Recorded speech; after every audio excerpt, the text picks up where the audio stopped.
Hi, for those of you who don't recognise me, I'm Pete Greening and I'm Amanda's partner. You have the pleasure of an Englishman speaking to you today. I will speak slowly because I know you speak American and I speak English, but we'll get by. And I'd like to share with you this week some of the things that are happening in the UK, particularly the things to do with isolation. Seems incredible to me that people found a great need for millions of toilet rolls, as though the virus will actually set off bouts of diarrhoea across the country. I'm not sure it does do that. But anyway, we miss toilet rolls as much as you do. And we're not allowed to drive places in the UK. Unless you've got a specific reason for driving somewhere, you're not allowed to drive.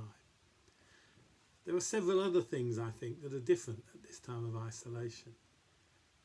We, at 8 o'clock every Thursday evening, for a minute, we go onto our doorsteps, into our gardens, and we applaud the National Health Service. The National Health Service has been incredible, despite terrible underfunding from our government for some time. It has risen to the occasion. They, like many people, are the real heroes of this. We have an interesting one where I live. I live in a place called the Peak District, which is a place of national beauty. People love to walk in it. And the police are using, this is the isolation police, are using drones to catch groups of people who are disobeying the law by getting together. I never thought I'd see that in our country. As I say, there's a travel ban on. At least our leader has a realistic knowledge of the virus because he caught it. I shouldn't laugh at that point because actually he came very close to death and is still not quite recovered. So yeah, that's sort of what's different in the UK. I get all my food delivered at the moment, although actually getting a slot on the internet's quite hard because thousands of other people want it as well. I'm fascinated by where we'll go with this. It seems to me that my granddaughter, who's 9 months, and my daughters, who are in their 30s, will be paying for this for the next 30 years. Although I suspect Evelyn, my granddaughter, won't be paying a lot of tax in that time. But the estimates are that it'll take 20 years to pay this off, which is quite daunting. It's a challenge to us all, isolation. I find it a very great challenge. I live alone and would wish to be in the USA with you all, but can't be at the moment. And it reminded me that we looked at Thomas on Sunday and how they were in a locked room. The disciples felt defeated, scared. It had been a strange time. The horrors of Good Friday suddenly become the dawn of a missing body, of people, eyewitnesses saying they'd seen Jesus, and so they're together in a locked room waiting when Jesus appears. It's always amused me that they thought that a locked door or a locked room might actually stop a risen Jesus, or perhaps they weren't trying to stop him, perhaps they were trying to stop other things. So they locked themselves in, a form of self-isolation, and probably didn't want to see people in case they were recognised. It must have been a terrible time. But I think they realised that the end would be different. And for me, part of this is looking at the end. There must be an end. Will it be different? How will it be different? Will we genuinely be a more caring society? I don't know.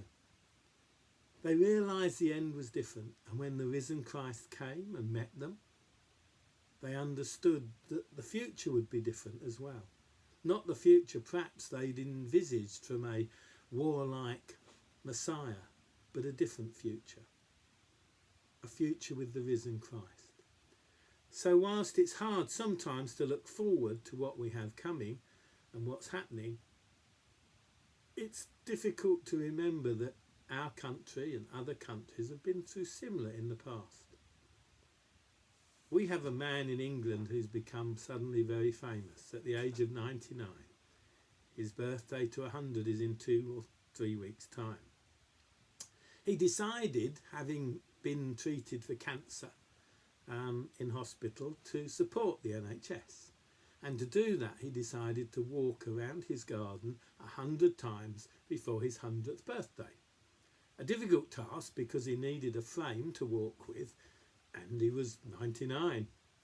However, he did it. His daughter, and I do laugh at this, his daughter was 60. When you talk about people's daughters, you sort of think of them much younger, but his daughter was in her 60s. His daughter made a little video of it. It went viral, absolutely viral. His target was to raise £1,000. This morning, when I looked at it, it was £29 million. I'll repeat that, £29 million. That's incredible for such an old man who was a major in the war, in the army, in the desert.